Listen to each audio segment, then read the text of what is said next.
Red book రాజ్యాంగం red carpet వేసి మరీ పరిపాలిస్తున్నట్టుంది. ఈరోజు అందులో భాగంగా ఈరోజు సిట్ విచారణకు YSR Congress party parliament floor in charge అయిన ఎంపీ మిథునన్నను పిలిచి అరెస్ట్ చేయడాన్ని తీవ్రంగా ఖండిస్తున్నాను. ఈ లిక్కర్ వ్యవహారం ఎలా ఉందంటే, మొదట్లో 50,000 కోట్లు స్కామ్ చేశారన్నారు, తర్వాత 30,000 కోట్లు స్కామ్ చేశారన్నారు, తర్వాత 18 కోట్లు స్కామ్ చేశారన్నారు, ప్రస్తుతం 2,000 కోట్ల స్కామ్ చేశారన్నారు.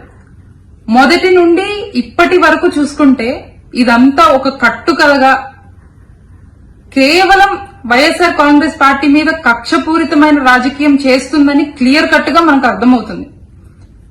అయితే కూటమి ప్రభుత్వం ఏర్పడిన రోజు నుండి ఈ రోజు వరకు జగన్మోహన్ రెడ్డి గారికి అత్యంత సన్నిహితంగా ఎవరైతే ఉన్నారో, వైఎస్ఆర్ కాంగ్రెస్ పార్టీలోని కీలకంగా నాయకులు ఎవరైతే ఉన్నారో వాళ్ళందరినీ అక్రమ కేసులు పెట్టి అరెస్ట్ చేయడం జరిగింది. ఈ అరెస్టులన్నీ చూసి, ఈ అక్రమంగా ఏవైతే అరెస్టులు జరిగాయో అవన్నీ చూసి జగన్మోహన్ రెడ్డి గారు ఒంటరిగా అయిపోతారేమో, అది చూసి సునకానందం పడొచ్చు అని చెప్పి అనుకుంటున్నారేమో.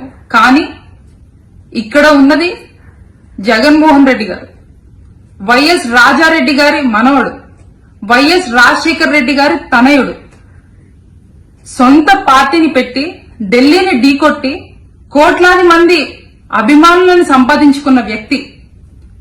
ఇక్కడ వైఎస్ జగన్మోహన్ రెడ్డి గారు ఇట్లాంటి కేసులు ఎన్ని పెట్టినా భయపడరు. అలానే అన్నను నమ్ముకుని ఉన్న నాయకులు గాని కార్యకర్తలు గాని భయపడే ప్రసక్తే లేదు. అదేవిధంగా ఈరోజు మిథునన్న అభిమానులే కాని, మరీ ముఖ్యంగా మిథునన్న కుటుంబ సభ్యులకి అధైర్యపడకుండా ధైర్యంగా ఉండండి. ధర్మయుద్ధంలో ముందు అన్యాయమే గెలిచినట్టుంటుంది, కానీ చివరిగా న్యాయం ధర్మమే గెలుస్తుంది. మిథునన్న ఈ రోజు కాకపోతే రేపు కాకపోతే కొన్ని రోజుల తర్వాత క్లీన్ షీట్ తో అన్న బయటకు వస్తారు.